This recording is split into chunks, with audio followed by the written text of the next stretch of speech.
दोस्तों नमस्कार, बिगिनियर संध्या से मैं कौशल तिवारी। आज हम बात की शुरुआत करेंगे गोविंद जी की उस कविता से जिसमें उन्होंने कहा था कि राजा कहता रात है, रानी कहती रात है, संतरी कहता रात है, ये सुबह सुबह की बात है। देश कुछ इसी तरीके से चल रहा है। मन की बात में केवल लफाजी ही दिखाई दे रही है।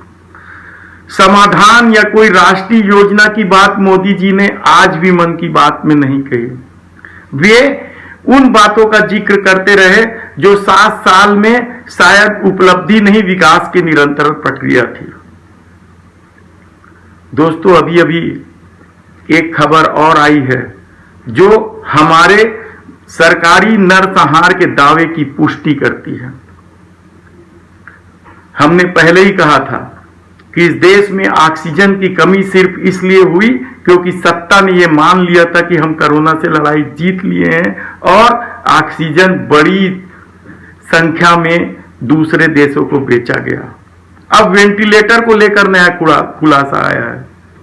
प्रधानमंत्री केयर फंड से वेंटिलेटर सप्लाई का काम गुजरात की एक कंपनी ज्योति सीएनसी को सौंपा गया था। उसने 150 वेंटिलेटर सप्लाई किए, उसमें से 113 कंप्यूटर खराब हो गए। ये हम नहीं कह रहे हैं, ये हाई कोर्ट में सामने आया है। और सरकार कहती है कि वेंटिलेटर खराब नहीं है, डॉक्टरों को चलाने नहीं आता, इसलिए ये बात आ रही है। कोर्ट ने जब जांच की बात कही तो पता चला कि सरकार ने इस मामले को लेकर जांच भी नहीं की है। और कहा जा रहा है कि गुजरात की उस कंपनी की जांच सिर्फ इसलिए नहीं की गई क्योंकि सरकार उसे बचाना चाहती थी।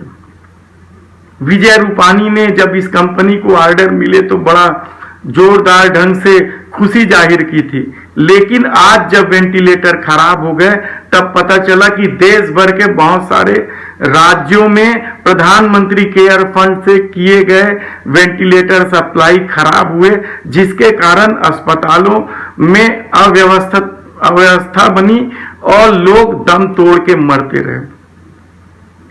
गंगा में बहती लाशें जो दिखाई दे रही है उसकी वजह आप समझ सकते हैं।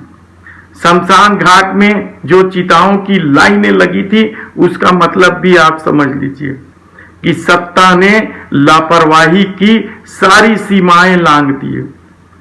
और इसका दुष्परिणाम क्या हुआ? इसका दुष्परिणाम सबको मालूम है, एक बड़ा नरसंहार के रूप में सामने आया है। आज मन की बात में प्रधानमंत्री जी ने फिर अपनी बात कही है।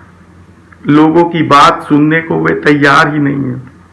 उन्हें केवल अपनी छवि सुधारने की चिंता है। वे आज भी अपने नाकामियों के लिए विपक्ष को गिनते हैं। ममता बनर्जी के साथ इतने बड़े तूफान के बाद, बवंडर के बाद हुई बैठक का क्या परिणाम निकला आप सब जानते हैं कि किस तरीके से केंद्र की सत्ता विरोधियों के अपमान का मौका नहीं छोड़ना चाहती है।